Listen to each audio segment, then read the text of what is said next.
All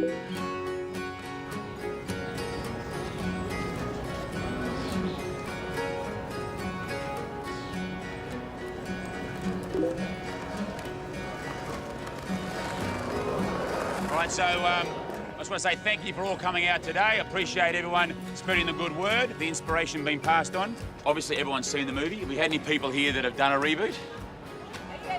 Fantastic. Over this group over here, so how many days are we talking? 4? 4 days? Yeah. 6. You're on day 6? Yep, day 7. Day 7? Fantastic. 3 days. You're on day 3? How you feeling? Good. Well, you don't need to call 911 for anyone on 3 days of juice, right? We're okay, we're all alive, we're hanging in there, right? America is in the midst of a brand new juicing craze, and I've got the man who some say started it all. 2 years ago, Joe Cross was, in his own words, fat, sick, and nearly dead. I've got a thing called chronic urticaria, which is like a chronic rash. You got a what? Or it's an illness, you know, like a disease. To save his life, he did something radical. He hit the road with a juicer in tow. And I've got my juicer. Now, this stuff will save your life. Cheers. Good health. Drinking only fresh juice for 60 days. That decision transformed his health. So, anyone that done the reboots in the past, anyone done more than 20 days? Oh, wow. So how long did you go for? 21. Okay, oh, well, lucky I chose 20 rather than 30, eh? And 30 days. Congratulations, fantastic. Thank you. And how did you feel? Tell me how you felt after 21 days. I felt great. I think the biggest difference was I was immediately able to go into a plant-based diet. I had no cravings. It was very easy to eat healthy. Yeah. Okay, so the good news is that I've been out on the road now with the movie. This message of like drinking and eating more fruits and vegetables, it seems to be catching on. And so I'm just lucky enough to be the person who can share my experience, and then you can go on and share yours, and that's how you can pay me back. Little shots here, that'll be enough for everybody. She really loves green beans. She likes the juice, that's great. I love the sunnies. And I think this is how we make a big difference in the world. One person, one juice at a time. Cheers. Cheers.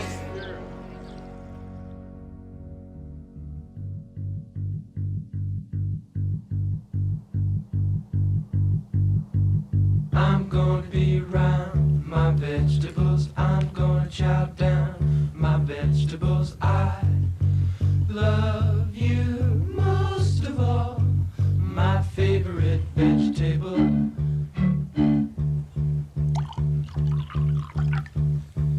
If you brought a big brown bag of them home, I'd jump up and down and hope you'd toss me a carrot. I'm gonna keep well my vegetables, cart off and sell my vegetables. I love you most of all, my favorite vegetable. Jump, jump, jump, jump, do-do-do-do-do-do, bop, bop, bop, bop, do-do-do-do-do-do. I know that you feel better when you send us in your letter and tell us the name of your favorite vegetable.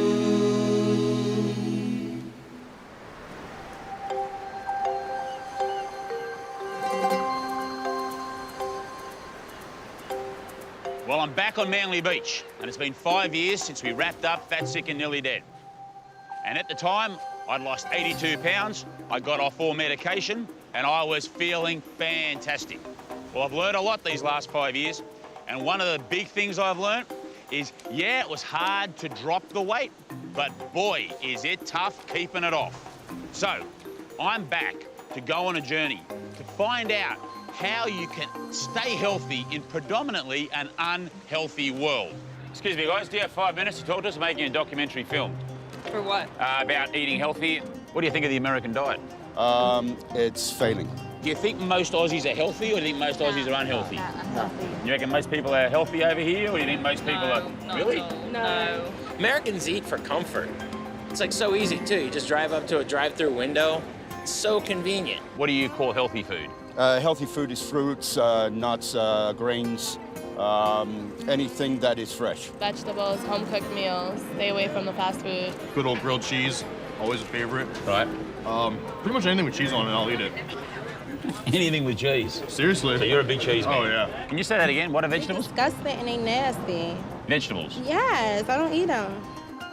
One person I know who loves her veggies is Stacey Kennedy, the nutritionist I spoke to in my first movie. So when you first heard that I was going to do a 60-day juice fast, what did you think? I was a little shocked. I thought it was very extreme and definitely not something that we would promote to the general public. Yeah, believe me, it was extreme, and I'm not telling anyone to do it. But people are talking to me about what I'm doing, and they're asking me and coming to me for advice. And really, I mean, I'm not an expert. I'm just a bloke who decided to make some changes and document those changes as an example or, you know, a lesson to others. It may be a good lesson, maybe not a good lesson. I'm not sure. A 60-day juice fast, it sounds catchy and exciting, and that worked for you.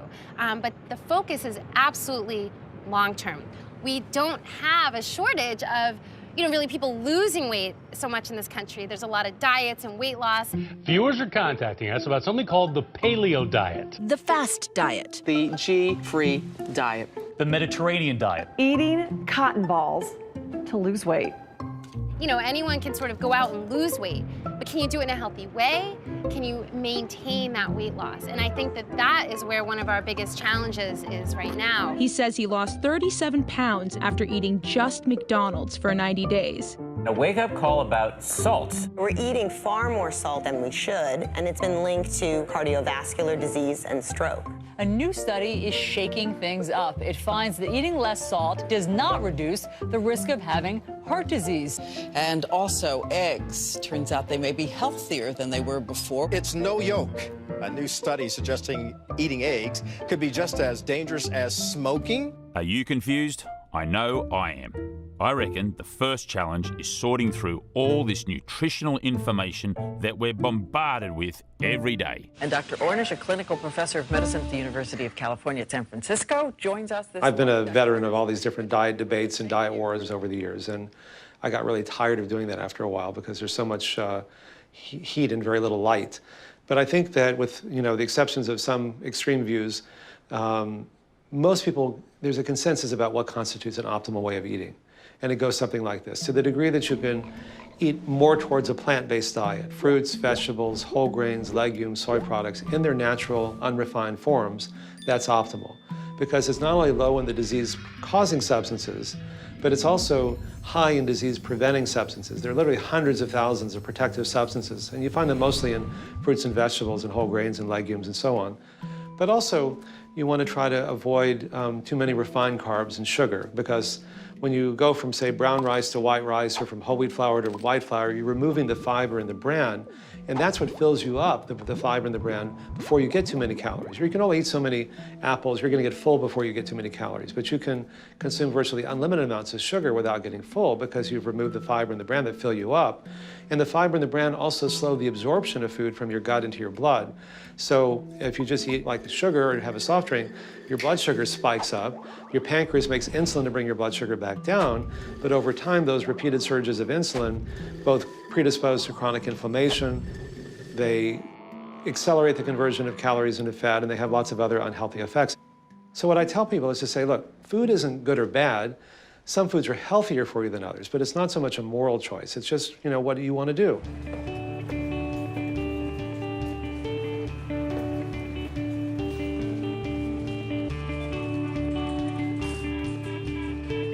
This is a part of the world I never used to spend a lot of time in. I used to look at it as like, vegetables, fruit, Now, I kind of get like really excited when I come to a place like this, like the produce section. All this colour just bouncing out at us. You know, and you've got your reds, your purples, your yellows, your oranges, and your greens. And that has been a really big change. When you think about it, there's really only 3 things we can eat: plants, animals, and processed food. But for most of our history, we've only had 2 of those: plants and animals. Processed foods have really only come along in the last 70 years. Think of hunger this way. When your cells need supplies, they pick up the phone and call room service. A message is sent to the brain saying, Joe, we're hungry. Send food and send it now. For most of our history, that meant either animals or plants, but mostly plants. These days, most of us have replaced those plants with the new kid on the block, processed food. As a result of this, our cells are missing out on vital nutrients, and they're not happy. They didn't get what they needed or ordered. So, you'll get hungry again and quickly. Without these nutrients, those cells function less efficiently. So, the problem isn't just what we're eating is making us sick. It's that we're not eating enough of what keeps us well. And that is why what you eat, combined with other lifestyle choices, plays such a huge role in determining your overall health. G'day Rebooters, Joe here. I have some exciting news. We would love you to be in our next full-length feature film. How do you end up being in our film? Very simple. You make a video just like I'm doing right now. Hi. I'm Debbie. Hi, my name is Anupanand and we're coming to you from Dubai. Hello. My name is Elva and I am Icelandic. Aloha Joe and Reboot team. Aloha from Hawaii. This is Man Patero and I have Sanibel here. My biggest challenges to eating healthy are when I leave my house. Time, scheduling. The fact that I travel a lot, so I'm on the road. Often I'm in airports and hotels, and most of the things that are convenient for you to grab on the fly are not healthy for you at all.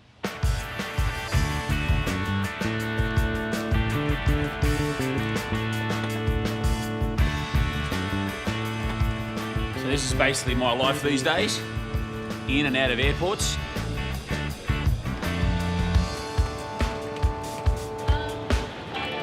Actually, the airport now, about to fly to Vancouver.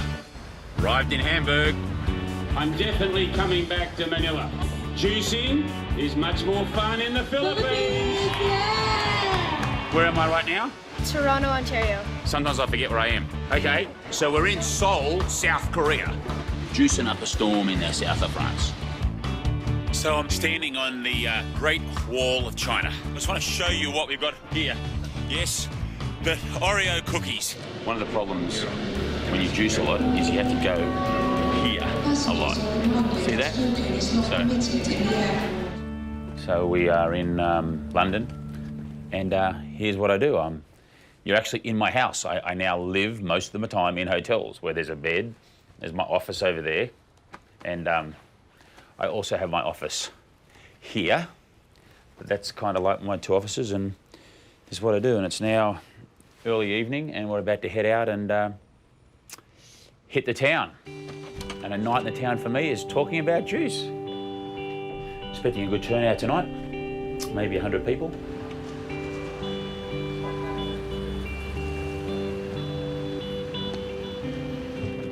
See you, mate. How are you, all right?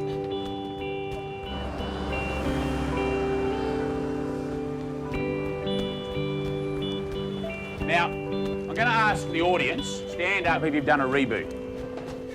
Okay, fantastic. Stay standing if you juiced for more than 1 day with just juice only. Keep your hands up if you've juiced for more than 3 days. So 3 days or more, keep it up. So more than 10 days. How about more than 20 days? There's a few other things that have changed. I have to wear glasses now. Hair's got a lot greyer.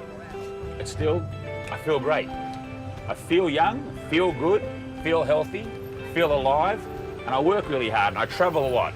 So I'm hanging in there and I'm doing it, and it's working. It's filling up nicely. As you can see. Yes. Can I just say that you have quite literally saved my life. Oh, thank you very much. That's very kind of you to say. I was diagnosed about 3 years ago with fibromyalgia, which is chronic tiredness, chronic pain all over my body. I've now been juicing at least twice a day since May, and I'm no longer on any medication. I don't walk with a stick anymore. I have no pain, and I feel absolutely amazing. I feel now I've got a life ahead of me instead of a death sentence. Congratulations, that's awesome. Thank you. Well, I look at it as it's down to you.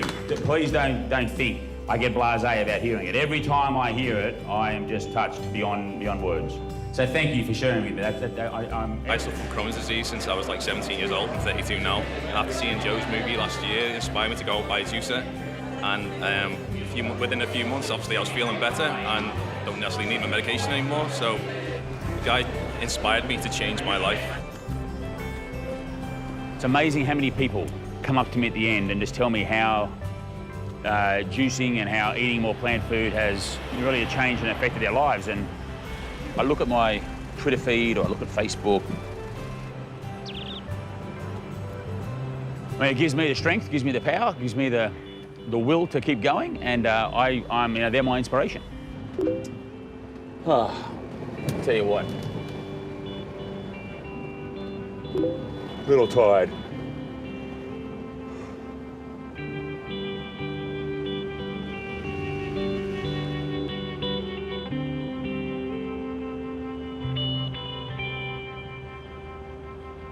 Look, it hasn't been easy, first to admit that, but over the 6 years, I kind of started out, as we all know, around 310, 320 pounds. I got down to 220 pounds, and right now I sit around 240, and my weight can change, and it does go up between 240 and 250 depending on my travel and stress levels. Like, I'm like anyone else, and when things are going well and I'm in a routine, I tend to eat really well. But when stress comes into my life and I'm feeling the pressure, then I tend to make poorer choices. I guess the big difference now is that if I do go off the rails, I can always do another reboot and get back on track. I'm not perfect, but I have done my best to try and amp up my fruit and vegetable intake. And, it sits around 40%.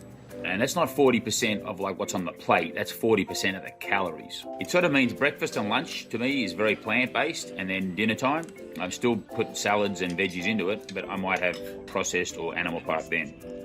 We put lemon juice in olive oil. But to me, what's more important and what's more valuable out of my journey is that I'm not sick anymore, and I don't take medication, and that my blood pressure and my cholesterol are all in the normal range. And that's what gets me excited. It was good. Thank you so much. I decided I needed to improve my diet because I was tired of feeling tired all the time. It really wasn't even my decision. I had 3 bulging discs, bilateral sciatica, and scoliosis, and I could barely walk. I would go to my doctors all the time, and I would say, I'm broken. And they'd look at me, and I'd say, no, something's wrong. I just thought, it can't already be this bad. I'm only 31. It can't. My life can't be over. But my life felt over. I was extremely sick. I decided I needed to improve my diet for my own health, for my wife, to be around for her and for my kids especially. I have this beautiful son and this beautiful new human, and I'm responsible for what goes into his body, and that has had a huge impact on me just thinking about that. I realized that I needed to do something, and I unfortunately realized that I needed to do something drastic. I needed to do something to change my life. Here was Joe, and he'd done it. And if he'd done it, I wanted to see how. Whenever I feel like I've gone off the rails, I generally turn to a reboot. What's a reboot? It's a set period of time whereby I'm only going to consume fruits and vegetables. You can eat or juice them, or do both. For me, as you know, I'm a juice-only kind of guy. Now, you may think this is a little strange, but our bodies are used to periods when food was scarce. Imagine you're back in time and you're on the savannah and there's not a lot of food around. The first few days, you're going to be doing it tough. You're going to be hungry and tired. You're going to have pain and misery, and you're not going to want to move. But hang in there. This is all part of survival. your body is giving you hard-to-ignore signals, which remind you to eat. Since you're not getting as many calories as you're used to, your body will start burning its energy reserves stored in the fat and muscle. It's different for everybody, but for me, I burned 70% of my energy from fat and 30% from muscle reserves.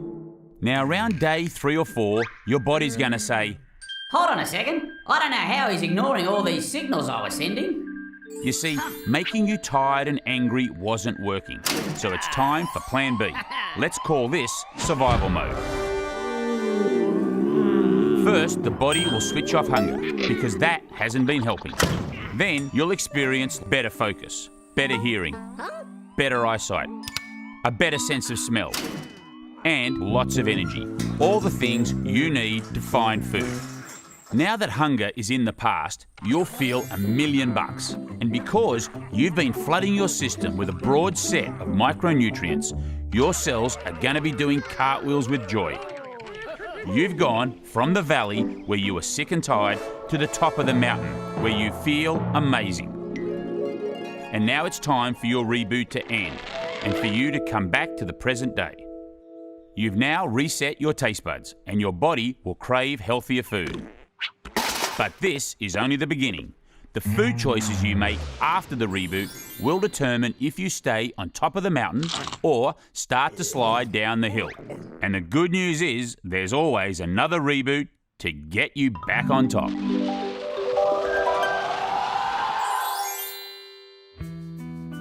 What do you reckon the biggest challenge is for people today to be healthy? What do you reckon it is? Time. Women problems. Women problems. So that's stress, right? Yeah, a little bit. Yeah. That's stress. Yeah, when you have problems, I'm just saying, like if you've got problems, I run to sugar. What do you run to? I don't want to say. You're so busy, right? You've got life just overtakes you, and food and consumption isn't something that's at top of the mind for people. I reckon generally we know what's good for us. What do you reckon you should be eating to be healthier? Probably fruits and vegetables. Vegetables. Fruits and vegetables. That's what I do. And we know what's bad for us. What would you say you eat the most of? Bad food. Bad food? Bad food. Why? Because we love it, but it's not bad. It's not good for my health. Do you know that? Yes, I know it now. I've never met anyone that needed me to tell them that fruits and vegetables are good for you. So what are you eating there, mate? It's like sort of bread. You're just eating it, you don't know what it is. But we still continue to choose to eat things that aren't healthy. Well, American waistlines keep getting bigger. We all blame fast food, but what about cookbooks? Brian Wansink. I reached out to Brian Wansink, a former executive director of the USDA's Center for Nutritional Policy and Promotion and current professor at Cornell University. Brian has spent his entire career studying why you and I make the decisions we do when it comes to food choices. What we're going to look at here is we're going to look at this notion of licensing. Now, a lot of times when it comes to food, we look for excuses to give ourselves permission to eat whatever we want to, okay? And it's called licensing. Right. Now, if this place is typical, we'll find about 20 things here that probably do that. All right, mate, after you. So what pops out to you here, Brian? What's the first thing you sort of notice as we come into the cafe? The first thing I notice is that there's no way I'm going to get a dessert with lunch, okay? Because it's just not what I think about. But if I'm waiting 3 minutes in line, I'm going to say no, no, no, no, no, no, no. But I'm going to get here. What's going to happen is I'm going to say, you know, I was a good boy. I said no to every one of those first 6 items. I deserve something. And I'll say yes to that last item. Right. And this is licensing. Yeah. This is because I said no, I'm now giving myself a yes. Yes. When I get here to pick up the muffin or the cookie. The brownie. Or Yeah. Because I've been a good boy. I've been a good boy. I've been a good boy. I've been a good boy. Now I need a treat. Yeah. I can see that. Let's take a look at some what else they do. We take a look here at the ice cream. You don't say, do I want ice cream, yes or no? I kind of go, hey, does anything look good in there? And I'm instantly making a decision. So there's 5 or 6 decisions that could go on just yeah. And it's not just which one we want, but it's, do I want it now? Am I going to have a big dinner tonight? Things like this. So when I come in here and I see, I mean, we've got a whole wall here of the menu. So you told me that we make 200 decisions regarding food a day. Are these all the decisions that you're talking about? It's not just decisions as to whether we're going to choose the California Dreaming or the sweet onion sandwich. It's all the decisions we're not even aware of. The thing about most of these 200 decisions is we're only aware that we make about 30 or 40 of them. Right. And so there's all these things in our environment that can nudge or bump 170 decisions to lead us to eat a little bit more, to choose a little bit worse than we otherwise would, because we're not even aware we're making them. Right. And you think you deserve it. You're gonna buy whatever you want. We should go then. That's right. Thank you. Thank you very much. Man, I'm glad we got out of there without buying anything. Yeah, that wasn't too hard, but that was only our first stop, right? That's right. So what's our next stop? It says, what, healthy Mexican restaurant? Yeah, I think it's healthy if you eat half as much. Okay, well, let's go check it out. I think, Brian, that many people, what they're struggling with is that they feel that the odds are against them. They feel that there is just like, it's just all too hard. When we talk about the odds being against them, how much of an effect does marketing have on people's food choices and what they eat? Anything that makes a food more attractive makes it more appealing to us. But it's not just what a marketer does, it's what our grandmother does when she says, oh, here's grandmother's, special apple pie. Essentially, she's doing the same sort of marketing that the food companies are in many ways. Where we can make the biggest difference quickest is essentially by not marketing food to ourselves, by not keeping a cereal box sitting right in the middle of the counter where we can walk by and grab a handful every time we want to. By not having the least healthy food in our kitchen be the first one we see when we open the cupboard. I mean, we find you open the cupboard, the first food you see, you're 3 times as likely to take than the 5th food you see. Right. So why stack the deck against ourselves by having the least healthy, whatever, chocolate-covered potato chips with fudge right front and center? Right. And a lot of these changes are very easy things we can make, so we don't stack the deck against ourselves. We can, oh, hey, thank you. Oh, thank you very much. Yummy, yummy, yummy. For me now to have these here, I would and easily could devour all of that. Oh, yeah. It's our moral obligation because it's in front of us. We're not going to waste food. The only way to change this, the only way to keep from doing that is essentially to change our environment. It's a lot easier to change our food environment than to change our mind, which is why we just put that over there. Put them over there. The one thing that a person can control immediately tonight is what they do in their own kitchen. Right.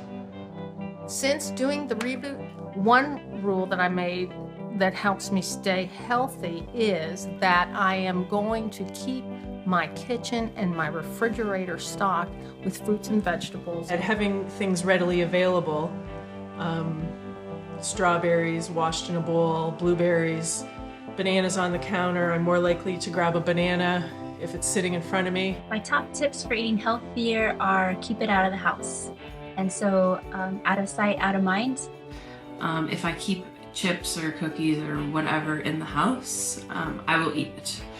And so even if it's not mine to eat, my husband will bring home junk food for him and I'll end up eating it. So we've now established that the home is a healthy place and has really made a big difference.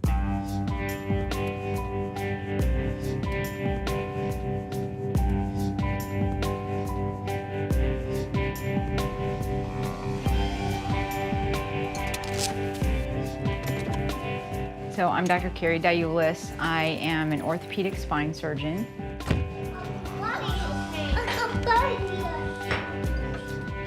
I have struggled with weight issues my entire life.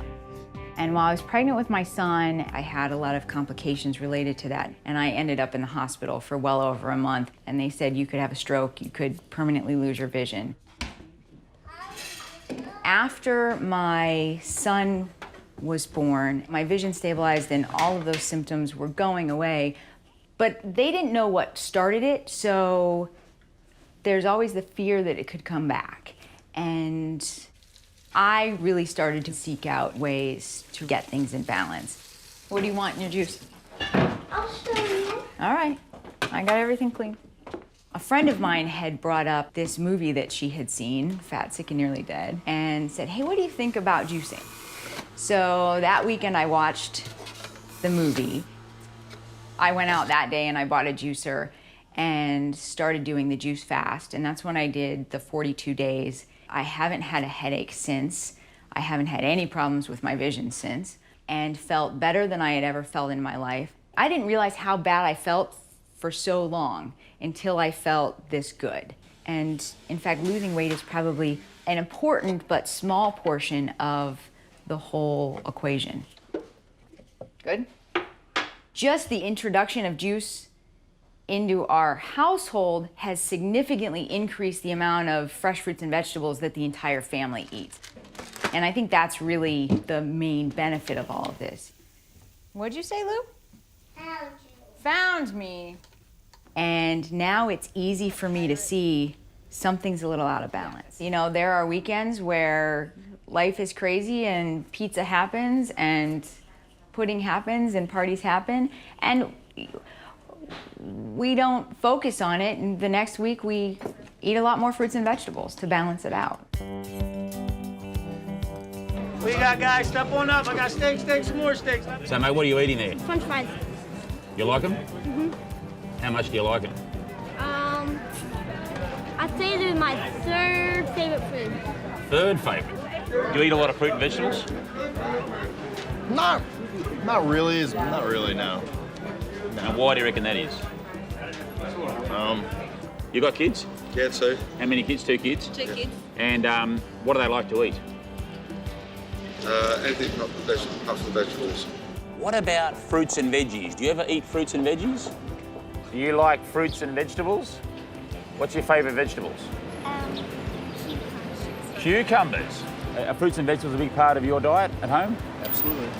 So what advice would you have for some other parents that have kids that are not eating their veggies and their fruits? Try, and try again. So if they don't eat it, continue to give it to them. And eventually, they'll try it, and they may even like it. I find that if they help prepare it, they're a bit more interested in eating it. I kind of grew up with, I couldn't get out the table till I finished my greens, so that's kind of how I grew up. And then at least now, I look back on it and I thank my mom, because now I know the true importance of it.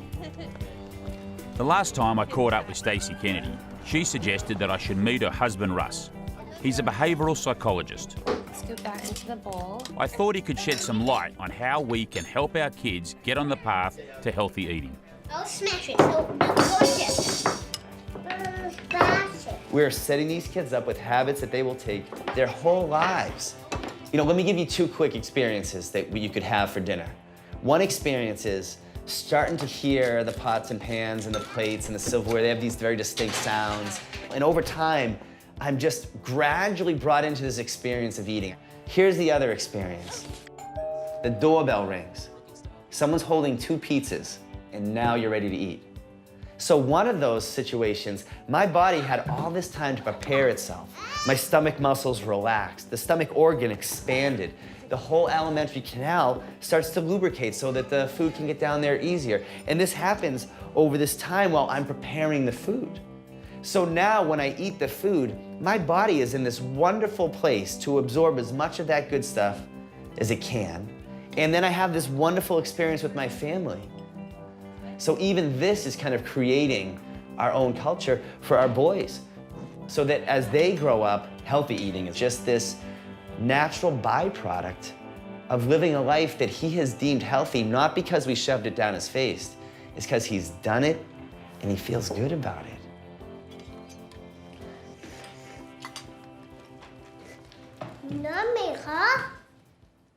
Most of us grow up learning to eat from our parents. And some of us grow up learning to eat well from our parents. But what's really knocked my socks off, and I wouldn't have believed it unless I saw it for myself, is young kids teaching their mum and dad how to eat better. So I heard there was a story that you wanted to tell me, that you were going to go to a fast food restaurant, and then what did you say to mum? I told her, no, I don't want to go there because they have junk food that, it's not good for you and your body. So where did that come from? Because I don't know too many 6-year-olds who would say that to their mum. It came from my sister. Oh, really? Okay, so now the truth comes out. So do you want to tell me what the story was, Elise? Yeah, I learned it in wellness. Everybody told us that kids wouldn't be the way to go. Get the adults first, then the kids will follow. It's been the opposite. We get the kids, and then they bring their parents into it. How are we going to grow a healthy body? What are we going to do? By eating healthy and doing things that are healthy. Eating all kinds of fruits and vegetables. Fruits and vegetables. I like that. Welcome, everybody. And because the parents and kids do it together, they actually get to learn together. The parent doesn't have to be the bad guy saying, eat your broccoli. The kid's the one saying, I want to eat some broccoli, Mom. Let's do this together. And it becomes a really neutral environment for parents and children to learn about healthy eating and then to take what they learned and actually take it home and implement it in their families' lives. It's because of Delaney that I eat healthier. When she started bringing recipes home to make a smoothie, like every single day, please, Mommy, buy the ingredients, please. To me, that was sort of a sign. If my 4-year-old at the time was coming home handing me recipes to eat healthier, I'm gonna do it. Who liked the fruit salad? That fruit salad was so good. You guys did such a great job. I eat salad every night. What does Mum eat? Mom, quinoa. Your mum just eats quinoa, nothing else. She only lives on quinoa. Your mum lives on quinoa. If we can create a generation of change in East Hampton, then other communities can do it, and the whole world could do it. We could really change what could happen to our children.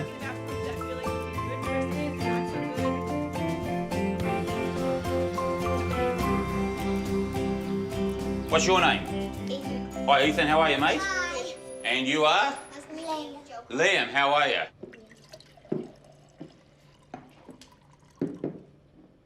Talk me through how you got started, because I'm sure there's lots of mums that would love their 6-year-old to get excited about the green juice.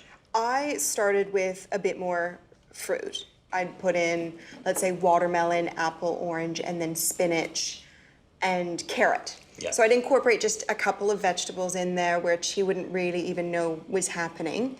And then we'd move up from there. So then I would take out, let's say, you know, the orange and pop in, you know, anything from a beetroot to, you know, romaine lettuce or something along those lines. Stand up here. Since adding a daily glass of juice to the family's diet 7 months ago, Mum, Larissa, has lost over 40 pounds.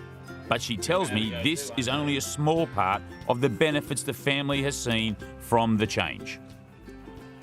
In your note to me, you mentioned that the young fella here has had some health issues, health problems. Yes. Can you just talk me through and give me a bit of a background as to what the poor little fella's had to go through? Well, when Ethan was 2.5, he was, we were actually playing and running around, and he started saying that his ankle was really sore. And then one day he just stopped walking. And I took him to the hospital, and he was diagnosed with arthritis, juvenile arthritis, that was in one side of his body at that point. So it was in his left ankle, knee, and elbow. To me, arthritis was something that when you're older you get, not that a kid at 2.5 is gonna have to deal with. And then over the past 4 years, it's just gotten worse. It had spread to then his right side, and then just before we started juicing, it affected his neck, and then his eyes also developed arthritis. Wow. So did they put medication to him? Did they have him take pills? So much. And he's still on some of it. We're trying to lower it at the moment. He's on something called methotrexate, Yep. which is essentially a mild form of chemotherapy, really. Right. And that's trying to put it into remission. And then he was on steroid in his eyes for a while there, which they've taken him off since, which I'm so happy to say. And he's daily anti-inflammatories. So a lot of stuff for a little kid. For a 6-year-old, yeah. Yeah, absolutely. So he's been juicing for how long are we talking about now? 6 months? Or? About that, mm-hmm. And you've seen a dramatic improvement yourself? The first thing I noticed, to be quite honest, was behavior.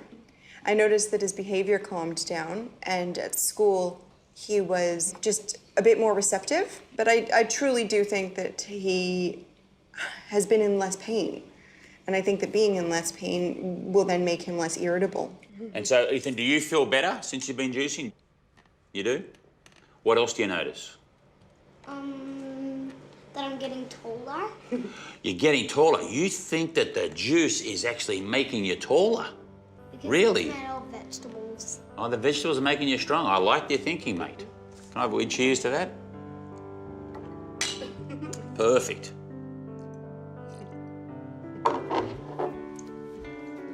How sure are you that by bumping up his nutrient intake with the veggies and the plants by juicing, it's had a big impact? How sure are you? 100%. 100%. There's absolutely no doubt in my mind that I have done nothing but brilliant things for his health now and his health in the future to incorporate fruits and vegetables as a daily part of their diet.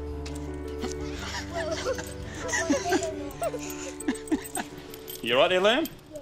Okay.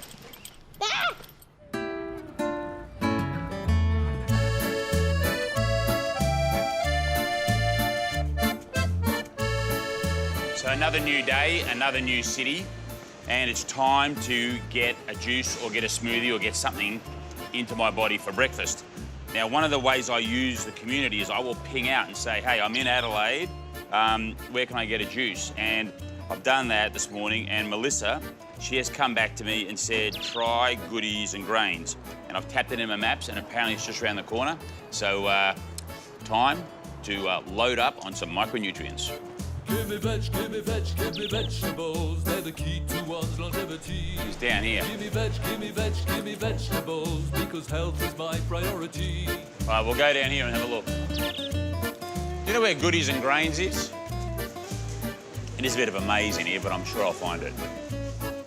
Down there, turn to the right. Is it in this lane? And forgive me if I seem obsessed. Give me vegetables. Here it is. Organically grown is always best. Give me vegetables, the key to one's longevity. Okay, so what's the most popular green juice? The Glorious Greens. Glorious Greens. Yes. And what's the most popular smoothie? The green smoothie. Perfect. So I'm gonna have one of each, same size. Thank you. Thank you very much. You juice at home? Yeah. What do you make at home? What do we make at home with your juice? We make smoothies at home. Smoothies. What do you put in your smoothies? Banana. Chocolate. Chocolate. That doesn't sound like a smoothie to me. That sounds like a milkshake. Here's the green smoothie. Ah, thank you. Okay, and the Glorious Greens juice. Thank you very much. And do you like green juices? Do you like the green ones? Yeah. Cheers, girls. On my nose?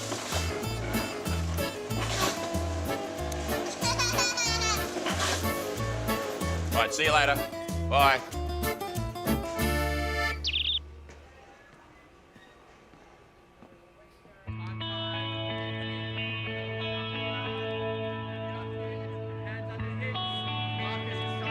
Part of what I've learned in 36 years of doing this is what really enables people to make sustainable changes. Even more than being healthy, people want to feel free and in control. And as soon as I tell somebody, eat this, don't eat that, do this, don't do that, not only is it not helpful, it's usually counterproductive because they usually immediately want to do just the opposite. So instead of saying foods are good or bad, foods aren't good or bad. Food is just food. But some foods are clearly healthier for you than others. So that's different than a moral judgment. What matters most is your overall way of eating and living. If you indulge yourself one day, doesn't mean you cheated or you're bad. Just eat healthier the next. You didn't have time to exercise one day, do a little more the next. You don't have time to meditate for an hour, do it for a minute. You get the idea. Yeah. The more you change, the better you get. Now, what's interesting, it's not like we found there's one set of dietary recommendations for reversing or preventing heart disease, another one for diabetes, a different one for prostate cancer. It's the same for all of these. The more you change, the more you move in a healthy direction, the more you improve in every way we can measure, in every metric. So explain that to me. What sort of change are we talking about? The more they change their diet, the more they exercise, the more they did meditation and yoga, the more love and intimacy they had in their life, the more they improve. And it comes out of your own experience, not because somebody told you that. You say, oh, when I do this, I feel good. When I eat that, I don't feel so good. So maybe I'll eat more of this and less of that. And if I want to, indulge myself, I'm not cheating, which again has that whole moralistic idea. I'm just going to indulge myself. That's part of a healthy diet too. Yeah, makes sense to me. But also, just focusing on the behavior isn't enough. We have to work at what's underlying that behavior. And for many people, because of the breakdown of the social networks that used to give people a sense of connection and community, there's a lot of loneliness and depression. That's why it's important to look at our diet, not just in isolation, but as part of a larger context. And you yourself said, when I'm stressed or I'm tired, I want to reach for sugar. For someone else, it might be fat. For someone else, it might be salt. Why are people acting this way?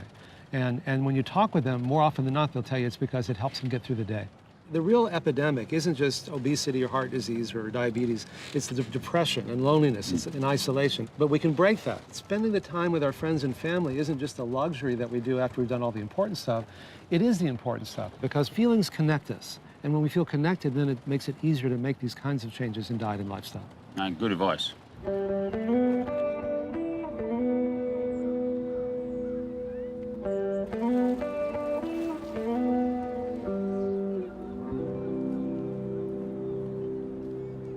How about we'll start over here, and I'm going to do questions. We'll move around, so we'll try and do it this way. Any questions over in this group over here? Yes? During the movie, you came in touch with the truck driver that you, what's his name? Phil. Phil. Have you had any news from him recently, how he's doing, or his brother? Yeah, I spoke to Phil last night, actually. All right. So Phil is working in Detroit. He's moved up there. He was driving trucks. He went back to driving trucks. So he's still struggling with the being solo and being alone, and that sort of tends him to get off the rails. But he's off medications, and I mean, I don't. You know, there are people that are going to be more successful than others at this. This is not like a silver bullet.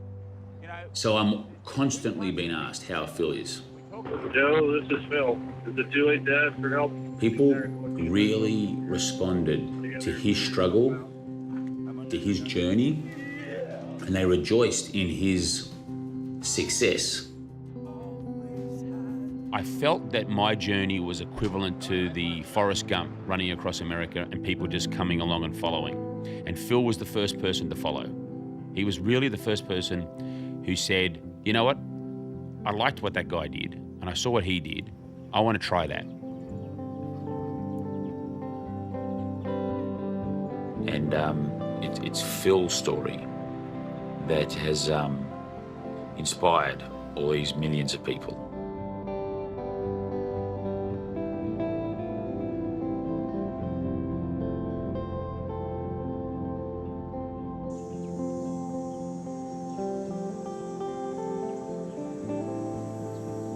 Every day, 4 or 5 people see the film. 4 or 5 people find me on Facebook. Say what a true inspiration I am, that I've changed my life around. And I just went back to old habits.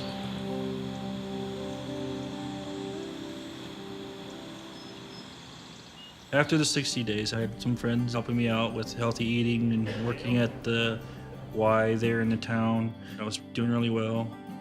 And so I maintained my weight all through the next year. So I'm here with Phil Staples. Hi. And Phil and I are in Massachusetts for the screening of Fat, Sick and Nearly Dead. As you can see, the movie changed my life. I still fit into the shirt 2.5 years later. About 6 months after that, I met a girl and moved in with her a couple months later. We got married, but shouldn't have done that. Wasn't ready for that. I left her and had to get divorced, and things went slowly downhill then. No one to talk to. I mean, that's kind of what started it. I was alone, and I hate it. And I would try and get my health back. Try and juice on my own. Try and eat healthy again, and then something would come along, and head right back to the fast food place and eat my crap. I just wanted to keep hiding. I didn't want to be seen. Well, then I called Joe. I explained things to him. I said, I'm having trouble. And that was a big relief just to say that, just to get that out. Because here's Joe, okay, we'll work on it. I care about you. And that's what I needed to hear. Struggles continued, but is what I needed to hear. Once Phil put up his hand and asked for help, I knew he needed more than just fruits and vegetables. So I asked Russ Kennedy to wander up, talk to Phil and see what kind of changes Phil could make. What I want to hear more about is your experience with beforehand, before you order, before you get your Baconator and Frosty, what emotion you have going through you. I'm empty. Empty. So you're saying you feel kind of devoid? Yeah. That sadness, that emptiness? Well, it's beyond sadness. It's coldness. And it's like, you know, when the weight's gaining and you feel that way, you know, pardon my French, but the thought always comes with me, you know, let's go get this. It makes me feel better. When you say it makes me feel better, though, that's kind of what... But it's just for the briefest moments. So it's like a sensation? You're like, Right. oh. It's like having that cigarette or having those That's what I'm drugs or that hearing. drink. You know, it's just for the briefest moments. And when the food is gone, the emotion's back. And when the emotion's back, the sadness comes. When we do a case study and we look at Joe and we look at Phil, there's a lot of lessons to be learned. And some of the lessons that we can learn is that the team that Joe surrounded with made a big difference, and the lack of team that Phil had made a huge difference. However, the really important thing to take home from this is that the environment and the situation that Phil ended up in is amazingly common. You know, he had some emotional difficulties. He had a divorce. It was very difficult for him, and he got very disconnected. And his lapse turned into a relapse.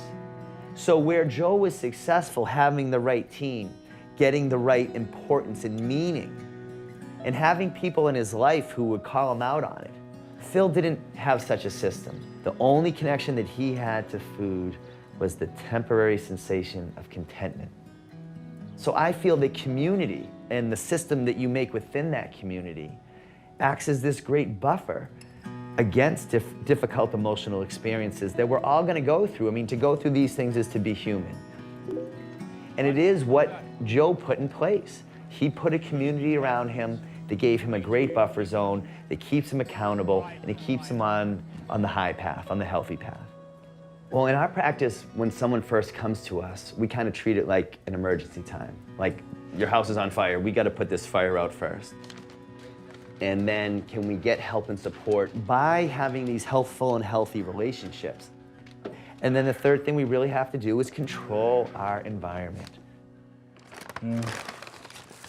Bring out the burger. Now this was a 1/4 pound before it was cooked. Yep. 6 pieces of bacon. Mm-hmm. So we got the fries, and that doesn't, I've seen some fries are much bigger than that. That's still pretty big though. That's like a whole potato itself. And a half. So if we did a calorie count in here, what are your guesses? There's probably about a good 4,000 calories in just one setting.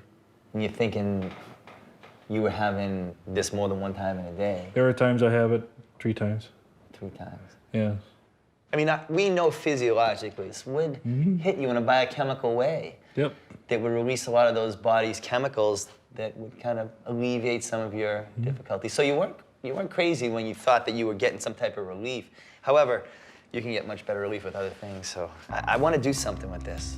I want to do something with this that you're going to remember, because I want to destroy its relationship in your life. I do too. Because if we get this relationship out, we can get a good one in. Exactly. This is where crap goes. Crappy go.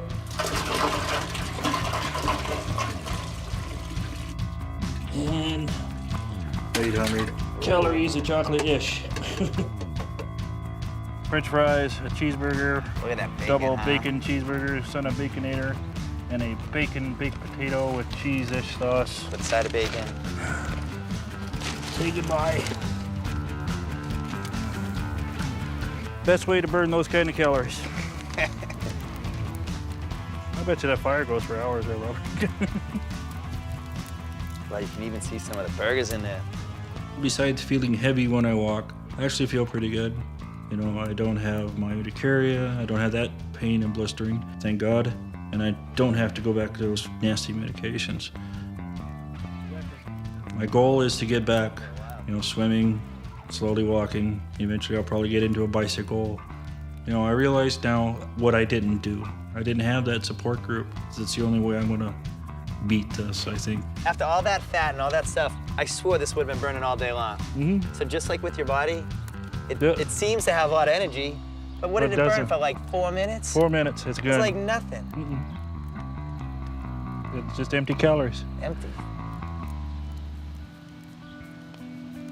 My biggest challenge is to eating healthy I don't have much support, so it's very difficult at times to make appropriate choices. My biggest challenges to eating healthy are I live in a house with teenagers and several other adults, and they don't all want to eat what I want to eat. If you watch television, everything is food related. Just driving down the road, you know, you've got fast food and restaurants all over the place. It's good to have somebody or a group of people that you can go to and talk to and, just the accountability. My support system is my wife and my little sister. And my support system is my family and my husband. My support system was my church. Definitely the gym, people at the gym. The people around me were getting sick of me talking about this all the time, and so I needed to reach out somewhere else. So I went online. I looked Joe up online and found the movie, found his website, and that was it.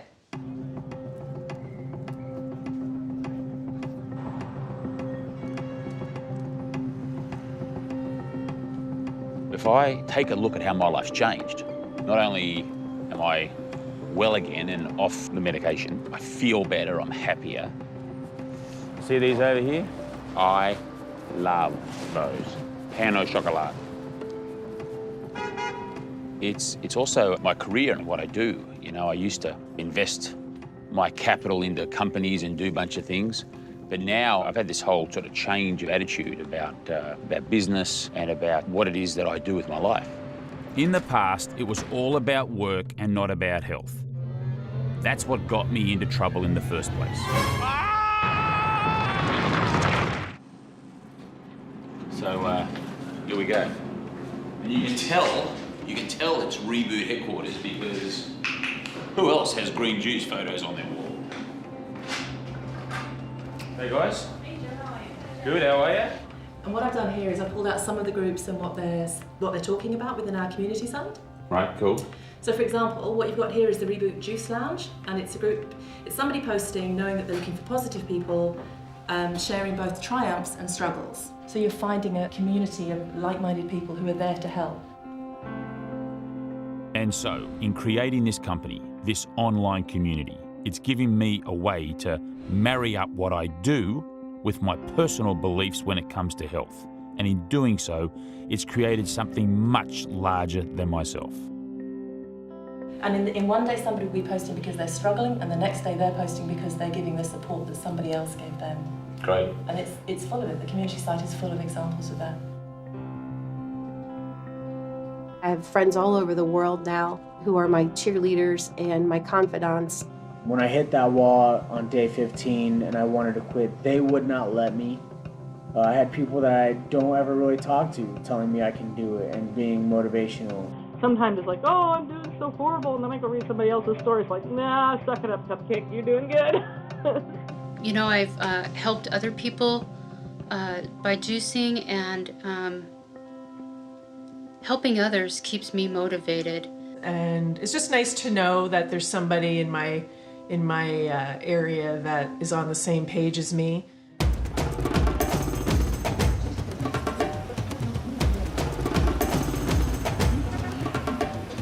I reached a point where I decided I wanted to change my life, and I talked this over with my brother. He told me about the documentary that he had watched online, and he thought the documentary would really help me.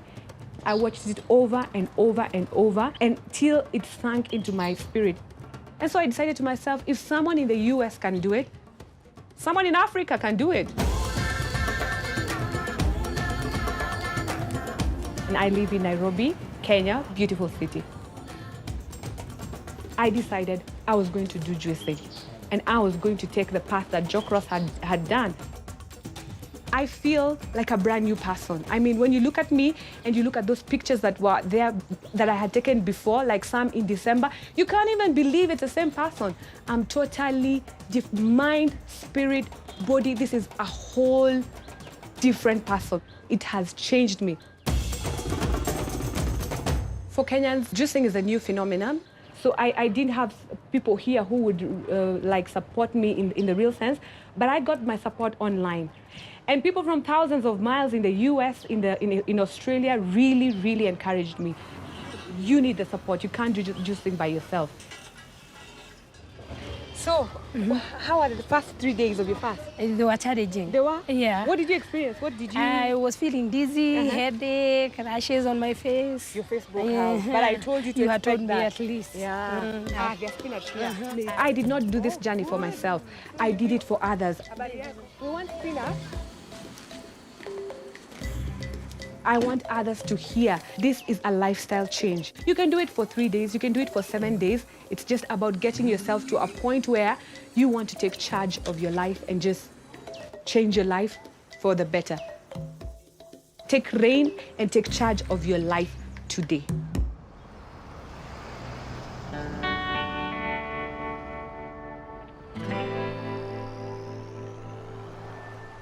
So we're back walking the streets of Guthrie, Oklahoma. I was here 6 years ago, and I was sort of somewhere on my journey. I'm not quite sure, somewhere in the 40s, I think, of just juice. And I remember the town quite well. The hotel I stayed in was just up here. There's a laundromat. I needed that laundry, I can tell you that. And then just beyond that was Terry's gun shop. Well, it looks like I know a lot about that. How many pounds are you now in total? About 320. But you know, my brother's a doctor. Right. I've watched him struggle with being a vegetarian his whole life and now dying of that cancer. And I think it's a choice people make. I decided that if I'm going happy. I'm a happy, you know. Yeah. I'm a happy fat guy. I think I'll play Santa Claus in the upcoming auction that we're having. Yeah, right. So what was really interesting through the power of social media was that I got a note just recently saying, hey, you should go and check in on Terry because Terry saw the movie, he saw himself, and Terry's made a few changes. So I'm back to see what sort of changes Terry's made.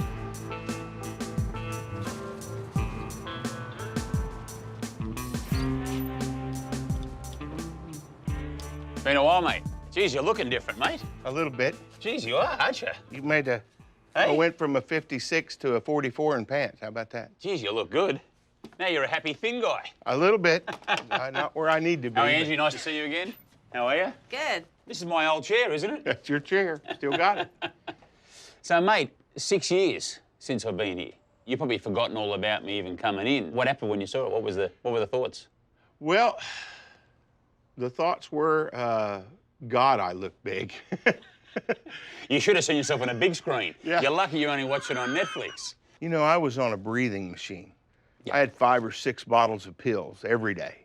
What probably motivated me the most was my daughter came and said she wanted me to be alive when she got married, so. And she said, you were the ticket, so I followed what you said for the past several years, and it's made a huge impact on my life. Good on you. Well, that's a good motivation to be there for your daughter's wedding. And all the medications are gone. I don't go to sleep at 5 o'clock every night. You know, I get up, I walk around, I'm on the school board now, I try to help people. I'm on a charity here in town that raises money for kids, Coach for Kids, and I do the pump, pass, and kick in this town for the kids, and we had 100 kids show up. And I couldn't do any of that without you. Well, congratulations, mate. That's awesome. And I really appreciate it because what you did was motivate me, and it enabled me now to, before I wasn't eligible to be a bone marrow donor for my brother. Right. He's a surgeon. Yeah. I remember you talking about your brother having cancer. And now I can be a bone marrow donor. We're going to Phoenix to the Mayo Clinic on the 14th of this month. Right, right. And now that I've lost all this weight and I'm off the medication, I'm the only 10 out of 10 match for him in the world. Isn't that incredible? How hard was it for you to go from the old Terry to the new Terry? The first 2 weeks, I've had a lot of cravings. When you get tired, when you get stressed out, yeah, food's a crutch for people. And, you know, I'll go get a couple ice cream bars. One wasn't enough, and I didn't want to walk there twice. I know. I know the feeling. So I've even done 3 sometimes. Now I go get like, I'll have things like pickles. I'll have olives. I'll have pickled okra. We do not have soda in our house right now. The candy bars hidden, the potato chips by the bags. You know, it's just little things. Little things. And when you put a bucket full of little things there, that starts adding up, and it really has for us. Yeah. Because you've put the right fuel in, you actually feel energetic. You don't want to sit on the couch. You actually want to get out and move. Have you found that? Like, you actually end up doing stuff that you didn't think you were going to do. I hated to go shopping with my girls. They could wear you out in the mall. But now I can go walk the entire day with them. Yeah. You know, I can go walk at trade shows and places that before I would walk, it would kill me. Now, losing a little me made a big difference. And it's going to impact other people's lives besides just mine. We've got a wave of people eating better. We talked to friends at restaurants and said, look, you don't have a lot of healthy stuff on the menu. And they have built a salad bar at a local restaurant here. They've stocked food for our request. There we go. Gary's all hooked up now. And there are people coming out of the woodwork to eat a little healthier, but still get to go to a restaurant. Yeah. And it's fantastic. The mayor started a community garden. The people in our town have changed. We have started growing food for people who need it. So it may not be financially. They may need it to get rebooted too. Right. They can get it right here in our community. We've got like tomato here. Yes, sir. And have a look here. They've even got some kale. Look at this. Beautiful kale down here. I mean, I do love my kale. Back over here, we want to make sure we took care of the kids. We wanted to make sure we got everything pollinated. So we have a butterfly garden, and during the early spring, summer, you'll find hundreds of different butterflies out here. And then all the kids come and they like to see it. They love it. And that gets them involved, understanding where their food comes from, and great stuff. Is Terry been a bit of inspiration, has he, in the town? He has been. He has been. He helped me. I've lost weight like Terry. Not as much, but I'm working on it. Oh, you look good. Thank you, sir. You're also tall. How tall are you? 5 feet, 21 inches. Oh, yeah, okay. I'm down here. Yeah. Well, that's fantastic. Mark, awesome, mate. Imagine if every little town in America did this. It'd be great. It would be great. Be fabulous. Great example. When I say you had an impact and your path you set me on made a difference and can make a difference in other people's lives, I can show them. And I mean, I tell you what, you look happier. You look 10 years younger to me. I feel a lot better. Yeah. Mate, you're a champion. You're an absolute champion. Congratulations. I feel a lot better, and fantastic, I just mate. really want to say thanks. It made a difference. I appreciate being a little catalyst, but at the end of the day, mate, you're the one who's made the difference. You've done the hard yards, and it's just fantastic to see. And I want to get that photo of you walking your beautiful daughter down the aisle, all right? You've got to make sure you send that to me. I'll send that to you. Guthrie today is a totally different town to the one I visited a few years ago. It's just unbelievable to see how a few people making positive changes can have such a ripple effect throughout the whole community. And Guthrie's not alone. I've met people all across the world who are turning to fresh juice and fruits and vegetables as a way of revitalising their health and the health of those around them, including Mary Beth of McMinnville, Tennessee. After recovering from cancer, she started her own juice business, even delivering fresh juice to cancer patients free of charge. Thank you for bringing this. As soon as you're able. Yes. People are very skeptical, but we have people from Nashville that come here. Other communities, other counties around us are coming here, and they're all wanting to start something like this. I don't know what we've done, but I think we've gave people permission to step outside the box. I want all of y'all to feel as good as I do. So, juice on, right? And how about this? Empty front yards and vacant lots all over the place are being turned into organic gardens and farms. This Brooklyn High School is a great example. This community has incredible high rates of obesity, of diabetes, and these are diseases that typically affect folks that are eating bad food, that don't have access to fresh fruits and vegetables. And so here's a way for students to really work hard at giving back to the community, but also helping themselves. It's a little bit more expensive, but it tastes better, it's more fresh, healthier. So it really did change the way I eat and the way I look at things. Long lines in Midtown Detroit today for the grand opening of the new Whole Foods Market. It's also exciting to see how a corporation like Whole Foods Market, normally associated with affluent suburbs, is trying to become a valued part of this inner city Detroit community. Well, Detroit's an experiment. We've gone in with a different model. We spent less capital on the store. It's a smaller store. I don't think a healthy diet's that expensive, but I think we can make it even less expensive if we consciously work at it, keep our costs down. So one of the things we're going to be doing in Detroit is that we do tie together sort of the local food community. So we're excited about Detroit. I can tell you it's off to a terrific start. And it's a nice place to bring the kids because you're teaching them not only the value of what food is, but the health of the food that they're consuming as well. We truly are witnessing what I see as a tsunami of awareness of the power of plant food. And this change is also extending into the world of medicine. I've been really surprised at the number of doctors that have reached out to me to share their personal and patient success. One of those is Sheila, a cardiologist at Cedars-Sinai Medical. I spend most of my time practicing preventative cardiology these days, and that's where I got interested in what you do because by your dietary principles, you landed up, from my point of view, lowering cholesterol values, cleaning up blood vessels, improving diabetes, improving hypertension, all of which lands up having a good plumbing system in the body. So my question is, what do you think's actually going on in terms of the repair side when people switch their diet and they sort of move away from a lot of this processed and refined foods, high in sugars, high in fat, high in salt, and they move towards more plants? What actually goes on does this stuff actually get eaten away? My feeling is humans were never meant to be sick. This stuff is nothing but a side effect of junk that's being introduced into the body. Side effect of a lifestyle. Side effect of a lifestyle, absolutely. And so I think with time, the body, by its natural healing properties, tends to go back to normal. So in other words, tries to regress this. Right. You know, I tell patients that, you have a choice between eating healthy and living a normal lifestyle or me giving you more poisons to counteract the poison you just had. Yeah. Because the medications work, no question, but nothing's without a side effect. Yeah.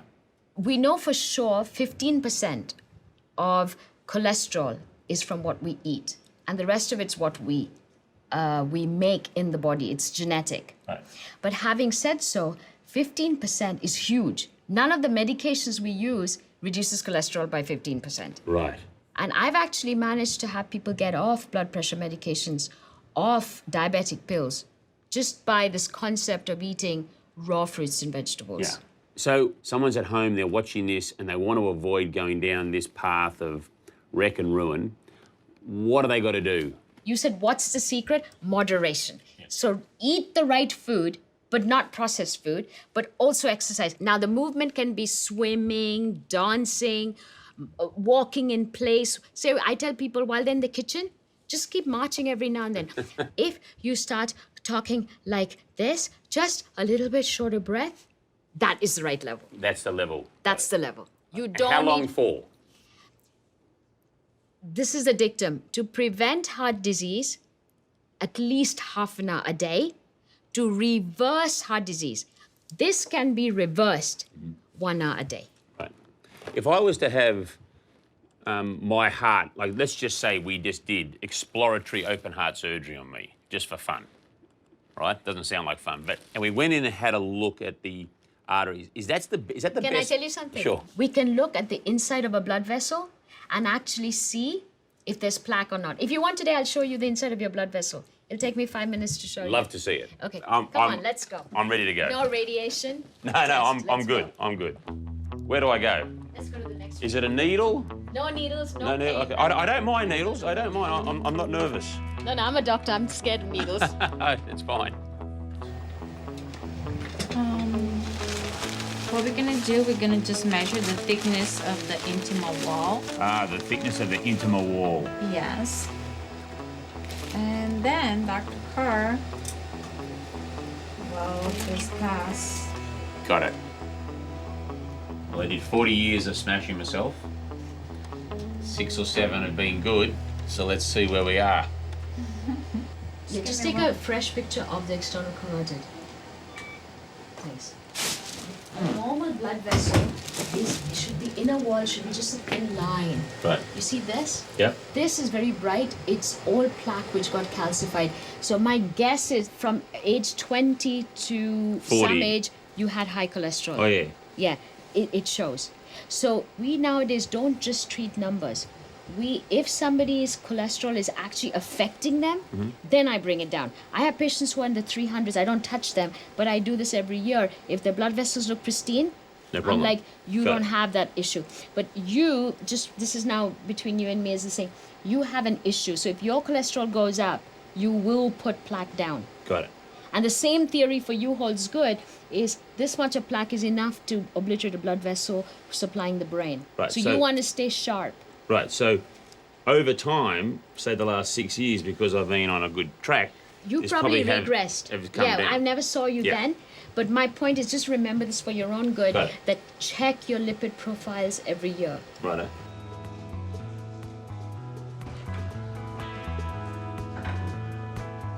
Well, that was really, really interesting. Lovely lady Sheila, it was great to talk to her.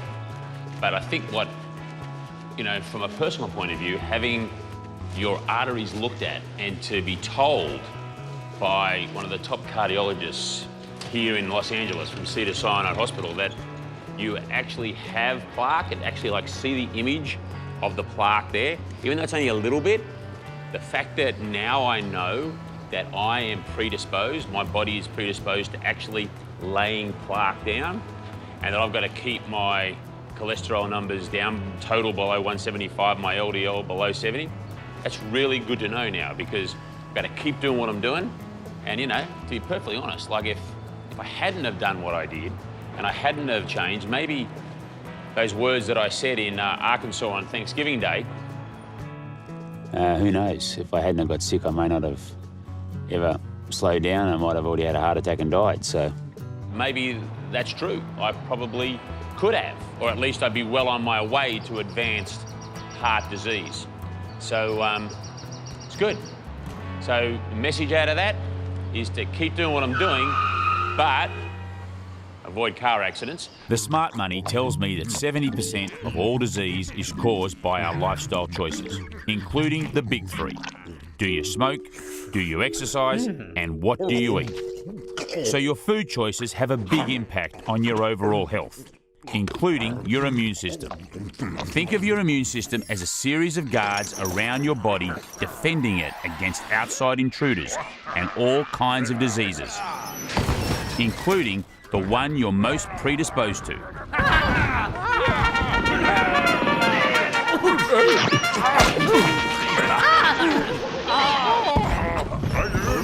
Just like the cells in your muscle or brain, your disease fighters have got to eat. If that food doesn't give the immune system cells the nutrition they need, they may not perform correctly or as well as they should. This may result in lots of things: arthritis, heart disease, diabetes, or other similar conditions. For me, it was chronic urticaria angioedema, a fancy way of saying chronic hives. If cells aren't getting a broad base of nutrients, they can stop working and get confused. And in some cases, the cells can and do attack the very body they were supposed to defend. And that's what happened to me with my disease. But just because you have a tendency towards one disease or another doesn't mean you're at the mercy of your genetics. Like most things, it comes down to choices. Cleaning up your diet and lifestyle can have a huge impact on whether you're healthy or, like the old me, taking medication and suffering for years from something preventable.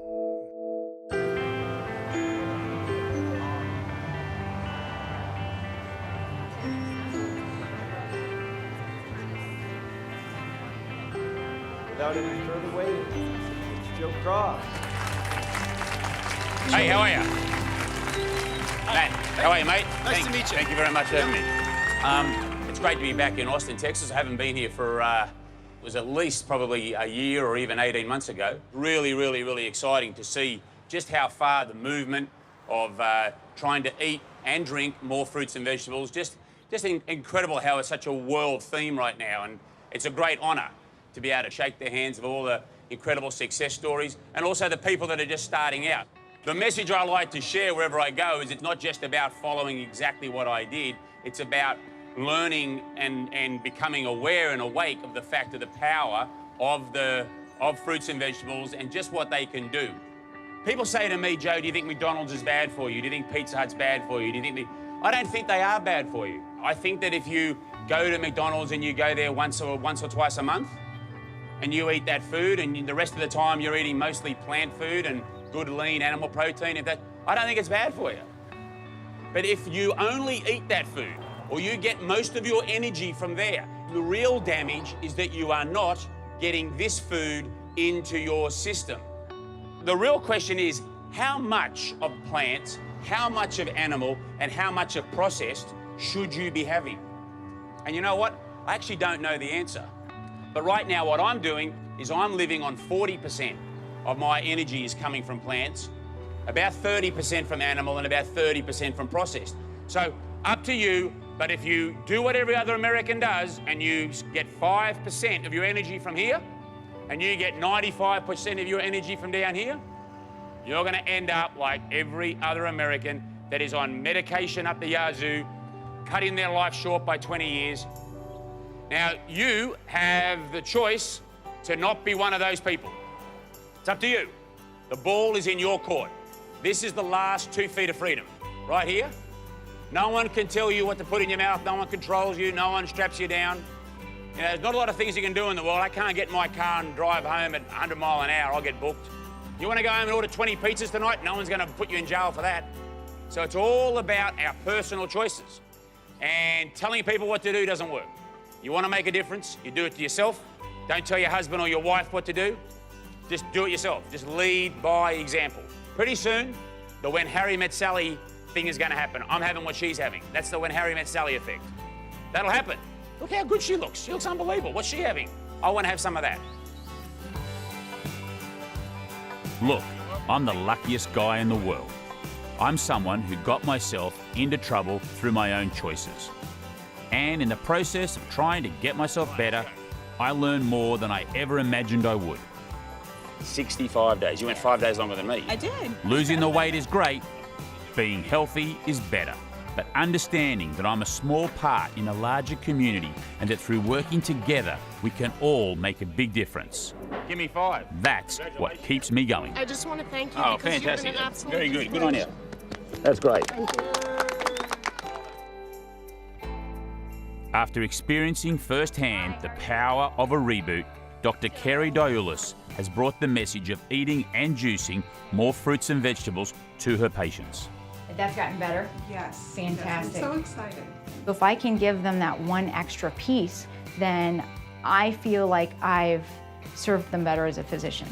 And the juicing just, it changes your life. It really does. Keep doing the good work that you're doing. Those are great changes that you've made. So I'm happy for you.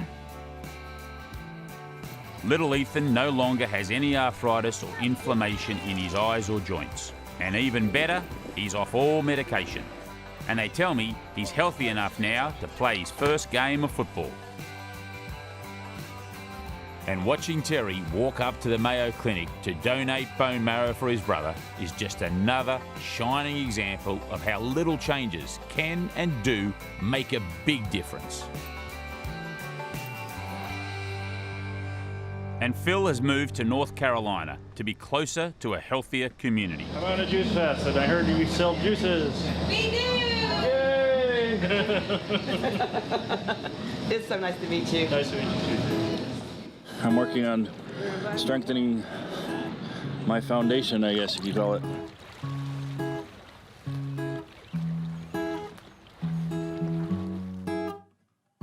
Hi Joe, just want to say a big thank you. I've lost over 100 pounds in weight. Not only that, I'm off all my medication, I'm off my steroids, I'm off my painkillers, I'm off the anti-inflammatories, and I'm feeling 100%. I truly have so much energy that it's amazing, and I feel wonderful and so healthy. I actually feel like I'm getting younger now, not older and winding down. I actually feel 10 years younger right now. I decided to juice for 2 months after watching Fat, Sick, and Nearly Dead. And my migraines went away, my allergies. I lost 25 pounds, and we found out we were expecting. So this is the best result I've gotten from juicing because the doctor said it wasn't possible. But it wasn't until Mommy and Daddy changed their diets that we were able to have a family. I looked like this. You know, the last time I went and had my A1C checked, my doctor said that he wasn't even sure I had diabetes anymore. He literally used the word cured. I was cured of my type 2 diabetes. My head is clear and I can think properly, and I get excited to work and to have sex and to do all of these things that before I wasn't comfortable enough. I didn't have a desire to do. I wasn't comfortable in my own skin. Any advice that I can give to anybody that's planning on doing a reboot or juice fast is as long as you try, at least you tried. It's going to be hard, but if you don't give up, it's going to be worth it in the end. I feel more confident, more outgoing, more, just myself. Can you stop recording now? Woke up this morning, I suddenly realized we're all in this together. I started smiling, 'cause you were smiling, and we're all in this together. I'm made of atoms, you're made of atoms, and we're all in this together. And long division just doesn't matter, 'cause we're all in this together. Yeah.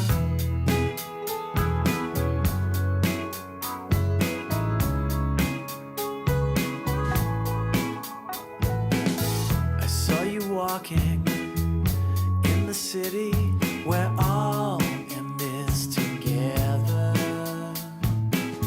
The city's changing, 'cause we are changing, and we're all in this together. Every 12 seconds, someone remembers that we're all in this together. In the kitchen of your rent control apartment, we're all in this together. Come on, baby, I don't mean to rush you. I only wanted to reach out and touch you. I've got to start